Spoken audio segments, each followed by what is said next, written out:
शुभम प्रातः मंगलम भवति। भगवती पराम्बा कलमल हारिणी मोक्ष प्रदायिनी महारानी माता गंगा के पावन श्री चरणों में देवाधिदेव महादेव आनंद स्वरूप आत्मस्वरूप ज्योतिष स्वरूप महादेव शिव के पावन सानिध्य में आज प्रातःकालीन सत्संग सत्र का शुभारंभ मैं आप सभी के समक्ष प्रस्तुत करूं। उससे पूर्व विघ्नहर्ता भगवान पार्वती पुत्र आनंद करने में सक्षम विघ्नहर्ता गणराज गजानन श्रीमद्गणेशं जगदम्बिकांचम श्रियं श्रियां देवनदीं च विष्णु सत्यं श्रियं मोदकमञ्जुहस्तं गोपालवालं हनुमन्तमीडे नमामि गंगे तव पादपङ्कजं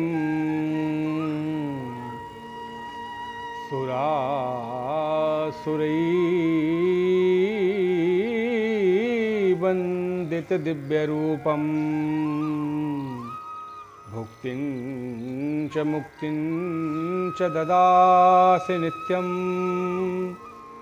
भावानुसारेण सदा नराणम्।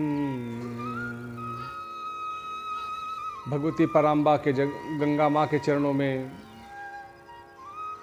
विनीत भाव से, विनम्र भाव से, सहज और सरल भाव से समर्पित मनोदशा के साथ जीवन में आप सभी के आनंद रहे, ये भी कामना करता हुआ आज के सत्संग सत्र में आपके समक्ष हम महाभारत के दौरान भगवान अकारण करुणा वरुणालय लोक लोकाध्यक्ष त्रिभुवनपति वात्सल्य प्रेम करुणामूर्ति प्रेम स्वरूप आनंद स्वरूप महारस बिहारी भगवान योगेश्वर श्री कृष्ण अर्जुन से कहते हैं कि अर्जुन इमं विवस्वते योगम प्रोक्तवान् विवस्वतम् इमं विवस्वते योगम प्रोक्तवान् विवस्वतम्।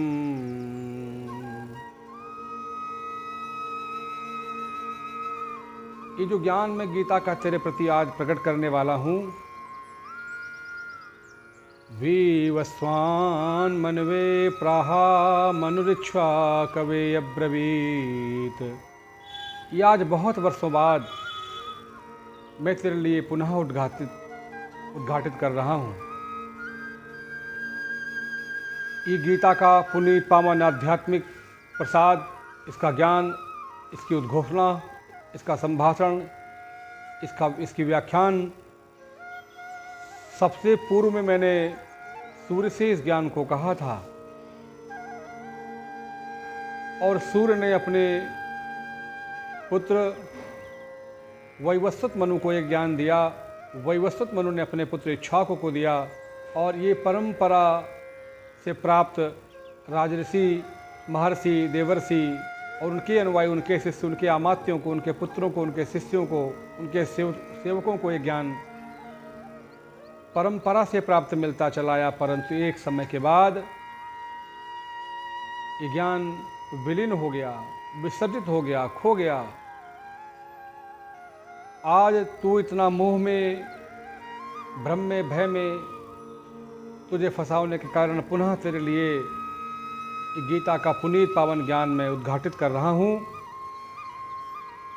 एवं परंपरा प्राप्त मिमं राजर्षयो विदु सकाले नेहि महता योगो नष्टापजायते।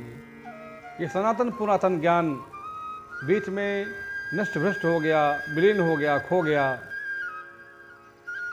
आज मैं पुनः तेरे लिए ज्ञान उद्घाटित करता हूँ। और क्यों करता हूँ? सैवायम मया तेद्ध योगो प्रोक्ता पुनातना भक्तोऽसि मे सखा चेति रहस्यम हो तद्दुतम मां। वो पुरातन सनातन आदि ज्ञान, आदि गीत, आदि मंत्र, आदि उपदेश आज मैं तेरे लिए इसलिए तेरे लिए उद्घाटित कर रहा हूं क्योंकि तू मेरा मित्र है, मेरा सखा है। सैवायम मया तेद योगो प्रोक्ता पुना पुरातना भक्तोऽसि मे सखा चेति रहस्यम हो तद्दुतम मां। वो पुनीत पावन दिव्य जो रहस्य है वो तेरे लिए आज मैं विस्तार से कहने जा रहा हूँ। तो अर्जुन को बहुत भ्रम हो गया। अर्जुन कहने लगा कि भगवान, मेरे मन में बड़ा भ्रम है, ये मैं कैसे मानूं कि ये ज्ञान जो आप मुझसे कहने जा रहे हैं ये आपने सृष्टि की आदि में सूर्य से कहा था। मुझे लगता है कि आप मेरे बुआ के पुत्र हैं, मेरे ज्येष्ठ भ्राता हैं, मेरे सखा हैं, और आपका जन्म भी अवार्चीन है, नया है। 6 महीने ही तो मुझसे आप बड़े हैं। मेरे रिश्तेदार हैं, मेरे स्वजन हैं, परिजन हैं, सगे संबंधी हैं, मित्र भी हैं, साथी संगाती हैं मेरे।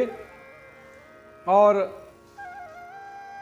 मेरे मन में ये बात विश्वास नहीं हो रही, मन मेरा मानने को तैयार नहीं कि आप सृष्टि की आदि में ज्ञान जो पुरातन ज्ञान है, सनातन ज्ञान है, आदि ज्ञान है, आदि उपदेश है, आदि उपदेश, प्रथम उपदेश, ये आपने सूर्य से कहा। मुझे बिल्कुल विश्वास नहीं होता कि आप सूर्य से ज्ञान कहेंगे। सृष्टि की आदि में आप थे और मैं नहीं था। आप थे तो मैं क्यों नहीं था? अरे मेरा जन्म तो मेरठ में, आपका जन्म मथुरा में। मेरे मामा के पुत्र हैं, मुझसे 6 महीने सिर्फ आप बड़े हैं। तो ये मेरा मन मानने को तैयार नहीं है प्रभु भगवान कि आप सृष्टि के आदि में थे और मैं सृष्टि के आदि में नहीं था। अपरम भवतो जन्म परम जन्म विवस्वता कथमे त्वा दुजानीयाम तुमादौ प्रोक्तवानति। तुमाद थे, ये मैं कैसे मानूं? सृष्टि के शुभारंभ में, सृष्टि के संकल्पना में, सृष्टि की स्थापना में आपकी भूमिका थी और मैं नहीं था। तुमादौ प्रोक्तवानति, कैसे मानूं? भगवान श्री कृष्ण ने कहा कि ऐसा नहीं है अर्जुन कि सृष्टि की आदि में मैं था और तू नहीं था। सृष्टि की आदि में तू भी था और मैं भी था और पूरा ब्रह्मांड था। जितने भी जीव हैं, जड़ और चैतन्य सब थे, क्योंकि सबकी स्थापना हो चुकी थी। बहूनि मे व्यतीतानि जन्मानि तव च अर्जुना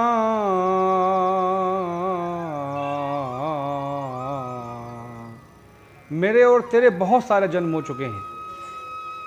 बहूनि मे व्यतीतानि जन्मानि तव च अर्जुना नात्याहं वेति परमाणि नात्वा वेति परंतपा। परंतु मैं अपने जन्मों को जानता हूँ और तू अपने रूप को भूल चुका है, क्योंकि तू सहज नहीं है, नैसर्गिक नहीं है, स्वाभाविक नहीं है। तुझे आत्मबोध नहीं है, तुझे आत्मदर्शन नहीं है, तूने आत्म साक्षात्कार नहीं किया, तूने चित्तवृत्तियों में नियंत्रण प्राप्त नहीं किया। तू अपने सनातन और पुरातन स्वरूप को खो गया है और मैं अपने स्वरूप को जानता हूँ। मेरे स्वरूप का मुझे बोध है और मैंने अपने चित्तवृत्तियों को नियंत्रित किया है, अवरोधित किया है, उनका निरोध किया है। बहूनि मे व्यतीतानि जन्मानि तव च अर्जुना नात्याहं वेति परमाणि नात्वा वेति परंतपा। मेरे और तेरे दोनों लोगों के बहुत जन्म हो चुके हैं, परंतु मैं अपने योग बल से, योग साधना से मैंने अपने उस सनातन स्वरूप को, उस आदि स्वरूप को, उस आदि करण रूप को मैंने जाना है और तू भूल गया है। अजोपि सन्नई आत्मा भूतानामीश्वरोऽपि सन्ना प्राकृतिम स्वामधिष्ठाये संभवाम्यात्म मायया। मैंने अपनी प्रकृति को अपने बस में किया है और तूने एक माया का जो पर्दा तेरे ऊपर पड़ा हुआ है, मोह का, द्वंद्व का, अवसाहन का, इन माया के पर्दा को पड़ा होने की वजह से तू अपने सहज स्वरूप को भूल चुका है। और मैं अपनी प्रकृति को, अपने चित्त वृत्तियों को मैंने अपने नियंत्रण में किया है। बहूनि में व्यतीतानि जन्मान तव चर्जुना नात्याहम वेद सर्वाणि नात्वा वेद परंतपा। अजोपि सन्नई आत्मा भूतानामी स्वरूप सन्न प्राकृतिम स्वामधिष्ठाये संभवाम्यात्म मम मायया। मैंने अपनी प्रकृति को अपने बस में किया है और मैं जब मेरा मन करता है, जब मैं चाहता हूँ, जब मैं संकल्प करता हूँ, मेरी इच्छा जब करती है, इच्छा के अनुसार मैं प्रकट होता हूँ और संसार को भार मुक्त करके, पाप से मुक्त करके, अनाचार, दुराचार, पापाचार, कदाचार को समाप्त करके, धर्म की स्थापना करके मैं पुनः अपने स्वरूप को प्राप्त हो जाता हूँ। और क्यों प्रकट होना पड़ता है, क्यों जन्म लेना पड़ता है? यदा यदा हि धर्मस्य ग्लानिर्भवतु भारताभ्युत्थानाम धर्मस्य तदात्मानं सृजाम्यहम्। जब भू वसुंधरा धरा में अधर्म बढ़ता है, धर्म की क्षति होती है, हानि होती है, ग्लानि होती है, तिरस्कार होता है, अनादर होता है, अपमान होता है, जब गौ, ब्राह्मण, संत, सज्जन, साधु, कन्या, स्त्री, प्रकृति, गंगा और गीता और गायत्री और गुरुजनों में कुठारा घात होता है, तब मुझे बड़ी वेदना होती है। मैं अपने मनुष्य रूप को प्रकट करके और इनका समूल नाश करके धर्म की पुनः स्थापना करता हूँ। यदा यदा हि धर्मस्य ग्लानिर्भवतु भारता अभ्युत्थानाम धर्मस्य तदात्मानं सृजाम्यहम्। परित्राणाय साधूनां विनाशाय च दुष्कृतां धर्म संस्थापनार्थाय संभवामि युगे युगे। हर युग में मेरा जन्म होता है, कभी सूकर, कभी कुकर, कभी बारहा, कभी कश्यप, कभी नरसिंह, कभी वामन, कभी राम, कभी कृष्ण। ये द्वापर में मेरा कृष्ण का स्वरूप प्रकट हुआ है और धर्म के स्थापना के बाद मैं पुनः उसी सहज स्वरूप में, सनातन स्वरूप में मैं पुनः विलीन हो जाऊंगा, उस स्वरूप को मैं प्राप्त कर लूंगा। इसलिए अर्जुन, यदि तू चाहता है कि तू भी अपने उस पुरातन सनातन स्वरूप को प्राप्त कर, तो तुझे भी अपने चित्त वृत्तियों का निरोध करना होगा।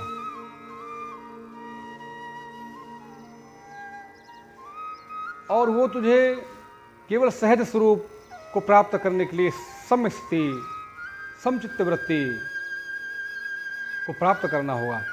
अर्जुन पूछता है कि ऐसे समचित्त पुरुष की, इंद्रिय नियंत्रण करने वाले पुरुष की क्या स्थिति है, साधु पुरुष की? स्थित प्रज्ञस्य का भाषा समाधिस्थ केशवा स्थिति किम प्रभासेत किमासेत ब्रजेत कुम।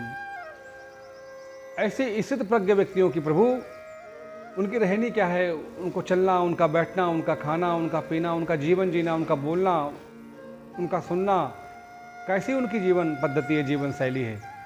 स्थित प्रज्ञस्य का भाषा समाधिस्थ केशवा स्थिति किम प्रभासेत किमासेत ब्रजेत कुम। कैसे रहते हैं वो लोग, कैसी रहनी है उनकी, कैसी दिनचर्या है, कैसी जीवन शैली है, जीवन पद्धति है, जीवन कैसे बढ़ता है उनका आगे?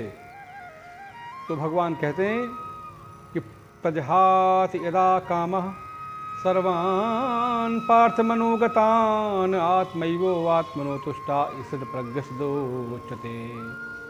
जो आत्मोनरागी व्यक्ति हैं, आत्मा में ही रमण करने वाले हैं, आत्मा में ही आनंद लेने वाले, आत्मा के साथ ही विचरण करने वाले हैं, आत्म सद्गति, आत्मोत्थान, आत्मनिरीक्षण, आत्मोत्थान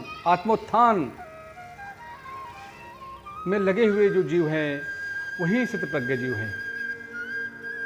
यथा लाभ संतुष्टो द्वंद्वातीतो विमत्सरा सम सिद्धि व सिद्धो चा कृता बिना निबद्धते। जो सुख दुख में, जीवन मरण में, यश में अपयश में, हानि में, लाभ में, जय में, पराजय में, अपमान में, सम्मान में, मृत्यु और जीवन में, सुख और दुख में, सर्दी और गर्मी में, अनपेक्षित और अपेक्षित अवस्था में जो सम रहने वाले जो प्राणी हैं, जो जीव हैं, जो मनुष्य हैं, वही स्थितप्रज्ञ जीव हैं। प्रजहाति यदा कामान् सर्वान् पार्थमनोगतान् आत्मैवो आत्मनो तुष्टा स्थितप्रज्ञस्दो उच्यते। दुःखेषु निदिग्रमनः सुखेषु विगतस्पृहा वीतराग भयक्रोधा स्थिति निरुच्यते। जो वीतरागी पुरुष हैं, जो शांत पुरुष हैं, जो नैसर्गिक हैं, स्वाभाविक हैं, जिन्होंने अपने स्वरूप का बोध कर लिया है। हम जो दिखाई पड़ते वो नहीं हैं, जो है वो दिखाई नहीं पड़ते। तो हे अर्जुन, सर्वत्रानभिस्त्री, जो पूरे ब्रह्मांड में विचरण करता, भ्रमण करता हुआ, घूमता हुआ, फिरता हुआ, चलता हुआ, या सर्वत्रानभिस्त्री हस्त प्राप्त शुभम नाभिनंदन्ति ना दृष्टि तस्य प्रज्ञा प्रतिष्ठिता। पूरे दुनिया में जो अनाचारी, अत्याचारी लोग हैं, उनके प्रति भी जो अत्यंत सहानुभूतिपूर्वक विचार करने वाले निष्पक्ष व्यक्ति हैं, या सर्वत्रानभिस्त्री हस्त प्राप्त शुभम नाभिनंदन्ति ना द्वेष्टि तस्य प्रज्ञा प्रतिष्ठिता। न अभिनंदन होने में, सम्मान होने में, आदर होने में, उनके गुलाब की माला पड़े, चरणों को पखारा जाए, उनको अर्घपाद आसन दिया जाए, उनको अत्यंत आदर मिले, तो फिर भी प्रसन्नता न व्यक्त करें और कदाचित संसार में तिरस्कार हो जाए, अपमान हो जाए, अनादर हो जाए, कुछ ऐसे बोल सुनने को मिल जाए, कुछ ऐसे वचन सुनने को मिल जाए जो गहरे हृदय में आघात करते हों, और उनके प्रति भी जो मन में उदारता और सहिष्णुता बना के रखें, जो प्रेम और मैत्री, करुणा और उनके प्रति भी मन में अत्यंत सहानुभूति जो मन में रखें, ऐसे स्थित प्रज्ञ पुरुष। एक उदाहरण देते हैं कृष्ण। यदासन हरते चायम कुर्मो अंगन्येव सर्वसा इंद्रियाणि इंद्रियार्थेभ्यः तस्य प्रज्ञा प्रतिष्ठिता। जैसे जल में कश्यप कछुआ रहता है और वो जब उसे लगता है कि मैं अपने हाथ, पैर, नाक, कान, बाल, मुंह सबको नियंत्रित कर लूं, अंदर समेट लूं, अंदर ही मैं सहज हो जाऊं और स्वाभाविक हो जाऊं, अंदर की यात्रा करूं, दो 5-10 घंटे बाहर न निकलूं, बाहर न देखूं, तो ये करने में सक्षम रहता है। कछुआ अपने सारे अंगों को समेट के अंदर प्रवेश कर जाता है, दिखाई ही नहीं पड़ता कि यहाँ कुछ जीव है। तो उसी प्रकार से भगवान श्री कृष्ण कहते हैं, अर्जुन, यदा संहरते चायम कुर्मो अंगन्येव सर्वसा इंद्रियाणि इंद्रियार्थेभ्यस्त तस्य प्रज्ञा प्रतिष्ठिता। वही प्रज्ञा प्रतिष्ठित व्यक्ति है जो सारे अपने चित्तवृत्तियों को, नेत्रों का जो चित्तवृत्ति है वो देखने के लिए बार बार कहती है, कुछ दर्शन कराओ, कुछ रूप देखो, कुछ झील, झरने, नदी, सरोवर, कुछ पहाड़, कुछ बाजार, हाट, मेला, ठेला देखो, कुछ दीवार, कुछ मकान, कुछ वाहन देखो, कहीं चलो, मुझे दिखाओ, घुमाओ कुछ। नेत्र ऐसी अभिलाषा रखते हैं, ऐसी आशा अपेक्षा रखते हैं। कान कहते हैं कुछ सुनाओ, टेलीविज़न सुन के नहीं छक रहे हैं। इतने प्रकार के वाद्य यंत्र हैं, उनको सुनने के बाद संतुष्ट नहीं हो रहे हैं। इतने प्रकार के गाने हैं, संगीत हैं, वेस्टर्न कल्चर भी आ गया, उससे भी संतुष्ट नहीं हो रहे हैं। रोज़ नए नूतन प्रयोग हो रहे हैं संगीत की दुनिया में, उससे भी संतुष्ट नहीं और कुछ नया सुनने को मांगते हैं। तो ये भी चित्र वृत्तियों को रोकना है ना। कुछ नए नए परफ्यूम, तमाम प्रकार के वैज्ञानिक रात दिन नया परफ्यूम, नया स्मेल, नया गंध खोजने में लगे हैं, फिर भी संतुष्ट नहीं, और नया लगाओ, और बाज़ार में कुछ नया आया है क्या, वो मुझे लाओ। वो भी अभिलाषा उसकी पूरी नहीं हो रही है, नेत्रों की, कानों की। और स्पर्श करने का त्वचा कहती है कुछ और स्पर्श करो, कुछ और देखो, कुछ और स्पर्श करो, उसमें नवीनता, न्यूनता ढूंढती है। इन्हीं चित्त वृत्तियों का निरोध कोई स्थित प्रज्ञ व्यक्ति कर सकता है। तो वो कछुए का उदाहरण देते हैं कि यदा सनहर्ते चायम कुर्मो अंगन्य सर्वसा इंद्रियाणी इंद्रियार्थे विश्वत प्रज्ञा प्रतिष्ठता। सारे प्रकार के विषयों से निवृत्त व्यक्ति विषया विनिवर्तन्ते निराहार देहना रसवर्ज रसोपस्ते परम दृष्टा निवर्तते। ऐसा नहीं कि आप चीज़ों से हट जाएंगे, आप महायोगी हो जाएंगे, वैरागी हो जाएंगे, सन्यास हो जाएंगे, घर का त्याग कर देंगे, वस्तुओं का, भोज्य पदार्थों का, आधुनिक वस्तुओं का। ऐसा नहीं है कि आप इनका एकदम त्याग करके कहीं बाहर चले आए, एक अपने आप को कमरे में बंद कर लें। इनमें सब में रहते हुए युक्तः कर्म फलम त्यक्त्वा शांति मापनोत नष्ट के मयुक्तः काम कारणे फलो सत्य निबद्धते।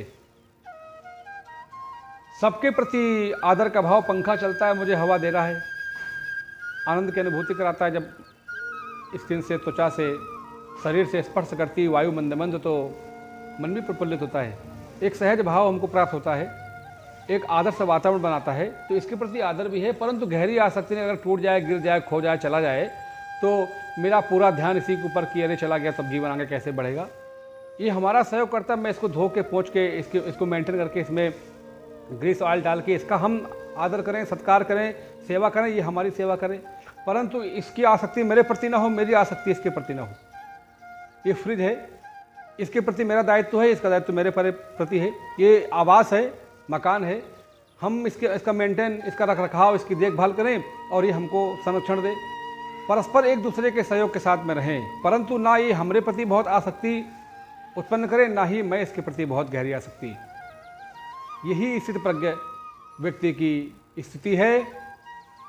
और कल के सत्संग सत्र में पुनः हम आप सभी से किसी एक नूतन नवीन विषय में चर्चा करेंगे। आज का प्रातःकालीन सत्संग सत्र यहीं पे समापन करता हूं और आप सभी के जीवन में अत्यंत आनंद रहे, आह्लाद रहे, प्रसन्नता रहे, ऐसी कामना करता हूँ अपनी वाणी को विराम करता हूँ। गंगा महारानी को सादर प्रणाम करता हूँ। ओम।